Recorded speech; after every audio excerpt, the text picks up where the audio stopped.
Press the lord నిజమైన స్వరం మే 30, 2026 Holi prayer home సంఘం వారి అనుదిన వాగ్దాన పరిచర్య.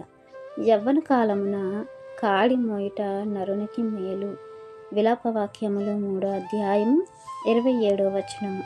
ప్రియమైన దేవుని వారలారా, ఇక్కడ మనం చూసుకున్నట్లయితే యవ్వన కాలమందు కాడి మోయిట నరునికి మేలు అనేది ఇక్కడ దేవుడు చెప్తున్నాడు. 26వ వచనం చూసి, నరులు ఆశ కలిగి యెహోవా అనుగ్రహించు రక్షణ కొరకు ఓపికతో కనిపెట్టుకొనటం మంచిది. ప్రియమైన దేవుని వారలారా, మనం ఆలోచిస్తే నరులకు ఏది మంచిదో అనేది మరి దేవుడు తెలియపరుస్తున్నారు. ఆ మంచి దానిని మరి చేయడానికి ఓపిక ఉండాలట.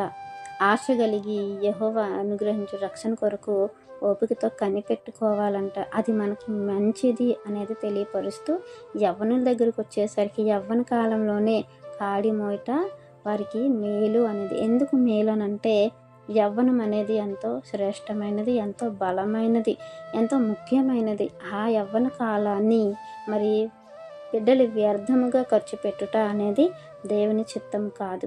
యవ్వనులు దేవుని చేతిలో వాడబడాలి. ఆయన చేతిలో బలవంతులు అంటున్నారు. బాణాలుగా దూసుకుపోయే ఈ లోకంలోనికి వెళ్ళి అనేకులను దేవునికి త్రిప్పటానికి ప్రభు అడుగుజాడలో నడవవలసిన వారై ఉన్నారు. యవ్వన ప్రాయంలోనే ప్రభువుని వెంబడిస్తూ ఆ యొక్క ప్రభు యొక్క శ్రమలలో పాలువారైనప్పుడు వారు వయసు ముదిరినప్పటికీ ఆ యొక్క యవ్వన కాలపు ఆ సిద్ధపాటు అనేది వారిని నడిపిస్తూ ఉంటుంది, కాపాడుతూ ఉంటుంది.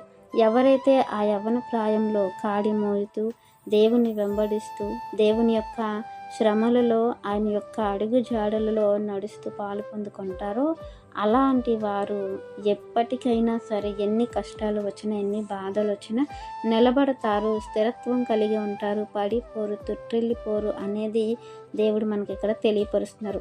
ఈ యొక్క కాడి అనేది ఎంత సులువు అనేది కూడా దేవుడు మాట్లాడుతున్నారు. మత్తయి సువార్త మరి 11వ అధ్యాయం 29, 30 వచనాల్లో ఆయన కాడి సులువైనదంట. ఆయన కాడి మోయలేనంతది కాదు, కానీ అది భారమైనది, సులువైనది. అది మనం మోసేటట్టుగానే దేవుడు మన మీద ఉంచుతారు. ఇంకా మనం చూస్తే మరి ప్రభు యొక్క సేవకులు లేదంటే ప్రభు యొక్క శిష్యులు ఆయన వెంబడిస్తూ ఆ కాడిని మోస్తూ ఆయన యొక్క శ్రమలలో పాలుభాగస్తులవుతూ ఆయన శ్రమలలో వారు కూడా అనుభవించి ఈరోజు విశ్రాంతిని పొందుకునే స్థితిలో వారు ఉన్నారు. విశ్రాంతిని అనుభవిస్తూ ఉన్నారు. దేవుని ముఖదర్శనం చూడటానికి వారు అర్హులుగా ఎంచబడి ఇదిగో ఓపికతో కనిపెట్టుకొని ఉంటున్నారు. అలాంటి జీవితమే యవ్వన ప్రాయం తీసుకొస్తుంది అనేది దేవుడు ఇక్కడ మనకు తెలియపరుస్తున్నారు. కనుక యవ్వన ప్రాయాన్ని దేవుని చేతిలో పెట్టి ప్రభు యొక్క కాడిని మోస్తూ ఆయన అడుగు జాడల్లో నడుస్తూ ప్రేమ, విశ్వాసము, నిరీక్షణ కలిగి దేవుని వెంబడించేవారుగా, దేవునికి ఇష్టలుగా, అనేకులకు మాదిరిగా ఉండాలని వాక్యం మనందరి జీవితంలో దేవుడు ఫలింపచేయాలని ఆశిస్తున్న వారు దైవజనులు బ్రదర్ పి. నెహెమియా గారు. God bless you. ఆమేన్.